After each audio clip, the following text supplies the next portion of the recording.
रागिनी की नई नई शादी हुई थी। शादी के बाद रागिनी और उसके पति का गृह प्रवेश था। उसकी सास हाथों में पूजा की थाली लेकर दोनों की आरती उतारने लगी। अब तुम दोनों अंदर आओ बेटा। इतने में रागिनी ने अपने पति रौनक का हाथ पकड़ा और उससे कहा, रौनक चुपचाप क्यों खड़े हो, जल्दी चलो अंदर, हमें सुहाग रात की तैयारी भी तो करनी है, मैंने बहुत कुछ सोच रखा है। रागिनी के इतना बोलते ही उसके सास ससुर और उसकी ननद परी हैरान हो गई। परी ने अपनी माँ के कान में कहा, माँ भाभी तो बहुत बेशर्म है, देखो भैया का हाथ पकड़ करके उन्हें अंदर लेकर चली गई, इतना भी नहीं देखा कि उनके ससुर जी सामने खड़े हैं। अरे अब तुम लोग क्या खुशहाल खुसर भुसर करने लगी, जाओ जाकर आगे की रस्मों की तैयारी करो, ज्यादा सोचो मत। आजकल की लड़कियां बहुत खुले विचार की होती हैं, ये सब चलता है। खैर अपने कमरे में पहुंचते ही रागिनी ने दरवाजा बंद कर दिया और उसने अपने सारे कपड़े उतारकर शॉर्ट्स पहन लिए। यार आज तो हालत खराब हो गई मेरी, पता नहीं लोग इतने भारी भारी गहने और कपड़े कैसे पहन लेते हैं। रागिनी ओपन माइंडेड होना अच्छी बात है, पर तुम कुछ ज्यादा ही कर रही हो। अब मैं तुम्हारी जिंदगी में आ गई हूँ ना, अब तो तुम भी मेरे जैसे ही मॉडर्न ख्यालातों के बन जाओगे। अब मुंह मत बनाओ और बातें करो। तभी घर का दरवाजा खटखटाया। रागिनी ने दरवाजा खोला तो बाहर उसकी सास और ननद खड़ी थी। दोनों ही उसे शॉर्ट ड्रेस में देखकर दंग रह गई।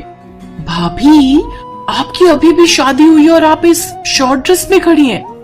अरे तो इसमें क्या प्रॉब्लम है, क्या मैं पहली ऐसी लड़की हूँ जिसने शॉर्ट ड्रेस पहन रखी है।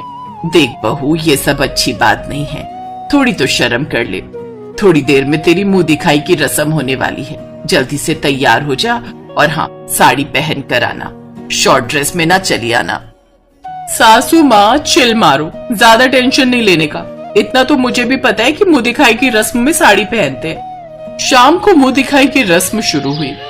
क्या बात है बहू, तू तो बिल्कुल हीरोइन जैसी लगती है। आप भी हेमा मालिनी से कम नहीं लग रही हो चाची।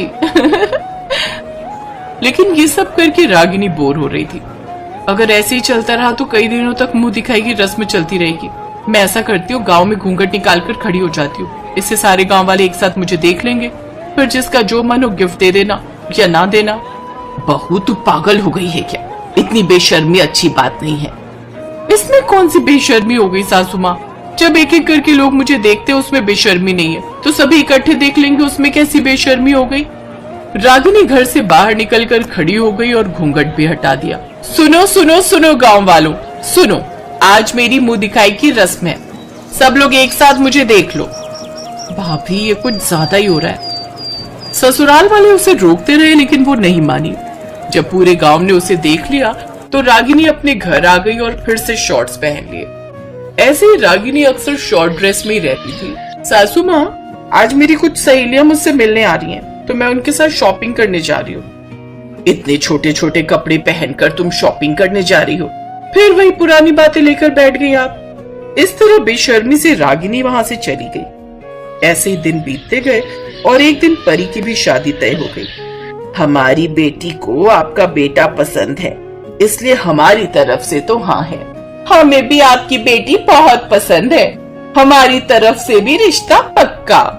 तभी वहां पर रागिनी भी आ गई। रागिनी शॉर्ट ड्रेस में थी जिसे देखकर लड़के वाले हैरान हो गए। समधन जी आपकी बहू तो बड़ी बेशर्म है, यहाँ पर बड़े बूढ़े बैठे हुए हैं, फिर भी ये छोटे छोटे कपड़े पहनकर आ गई। मेरे बेटे ने अपनी पसंद की लड़की से शादी कर ली, उसी का भुगतान भुगत रहे हम लोग। इसको कितनी बार मना किया है लेकिन फिर भी नहीं मानती, दिन भर छोटे छोटे कपड़े पहनकर घुमा करती है। माँ जी मैं इतने छोटे कपड़े भी नहीं पहनती कि आप लोगों को खुद पर शर्म आए। क्यों ससुर जी, सही कहा ना। रागिनी हर वक्त ऐसे बेशर्मी के साथ मजाक किया करती थी। खैर कुछ ही दिनों में उसकी ननद परी की शादी हो गई और वो अपने ससुराल चली गई। कुछ महीनों बाद रागिनी ने अपने पति से कहा, जब से परी की शादी हुई है मैं इस घर में अकेली हो गई हूँ। उसके साथ अच्छा टाइम पास हो जाता था, मुझे उसकी बड़ी याद आ रही है, क्या मैं उससे मिलकर आऊं? अरे इसमें भी कोई पूछने की बात है, तुम उसकी भाभी हो, कभी भी मिलने जा सकती हो। अगले दिन रागिनी परी से मिलने उसके ससुराल पहुंच गई। वहां भी उसने शॉर्ट ड्रेस पहन रखी थी। नंदोई जी आप तो बहुत पतले हो गए हो, लगता है कुछ खाते पीते नहीं हो, कहीं सारा खून हमारी ननद तो नहीं चूस जाती। अरे नहीं, ऐसी कोई बात नहीं है। चलो ना हम तीनों कहीं घूम कर आते हैं, बाहर गोलगप्पे वगैरह खा लिया जाएगा। परी को बहुत गुस्सा आ रहा था लेकिन वो कुछ बोल नहीं रही थी। भाभी, कम से कम मेरे ससुराल में तो ये बेशर्मी आपको नहीं करनी चाहिए थी, यहाँ तो ढंग के कपड़े पहनकर आ जाती।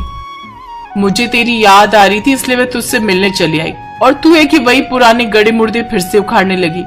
मुझे ताने देना बंद कर, चल चलकर घूम कर आते हैं। आप इन्हीं कपड़ों में चलेंगी घूमने? तो क्या बिना कपड़ों के घूमने चले हम लोग? मैं इतनी भी मॉडर्न नहीं हूं कि बिना कपड़ों के इधर उधर घूमती फिरूं। तभी वहां पर परी के ससुर भी आ गए।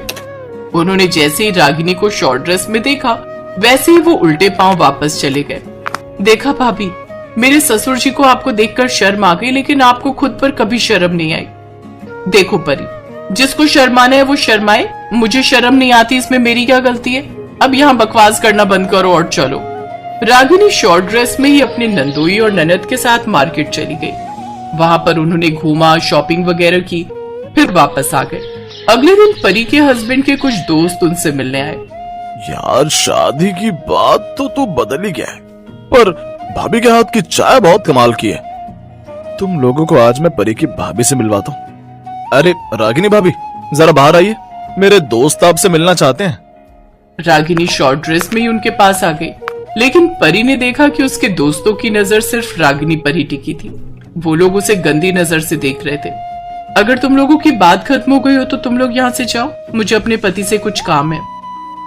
अरे परी, तुमने मुझे बताया नहीं, बोलो क्या काम है? पहले अपने दोस्तों को यहाँ से जाने को कहो, उसके बाद ही मैं बताऊंगी। परी के इतना कहने पर भी उसके दोस्त वहां से हिलने का नाम ही नहीं ले रहे थे और लगातार रागिनी को ही घूरते जा रहे थे। फिर जब रागिनी के नंदोई ने अपने दोस्तों को जाने के लिए कहा, तब वो बड़ी मुश्किल से वहां से, भाभी अब आप भी इस घर से निकल जाइए। माफ कीजिए, मुझे बहुत ही कड़े शब्दों का इस्तेमाल करना पड़ रहा है, लेकिन आपकी वजह से मेरे मायके और ससुराल के आसपास के लोग हमें बेशर्मों का परिवार कहने लगे हैं। आप ससुर जी या मेरे पति के सामने छोटे कपड़े पहनकर कभी उनका हाथ पकड़ लेती हैं तो कभी उनकी गोद में बैठ जाती हैं। इसे हमारे समाज में बेशर्मी कहा जाता है। ये इंडिया है, अमेरिका नहीं। हमारे संस्कार अलग हैं। आज के बाद आप मेरे ससुराल कभी मत आना। अपनी ननद के मुंह से पहली बार इतने कठोर शब्द सुनकर रागिनी को बहुत बुरा लगा। वो इसी वक्त बिना कुछ बोले अपने ससुराल वापस चली गई। लेकिन उस दिन के बाद से उसने शॉर्ट ड्रेस पहनना बंद कर दिया।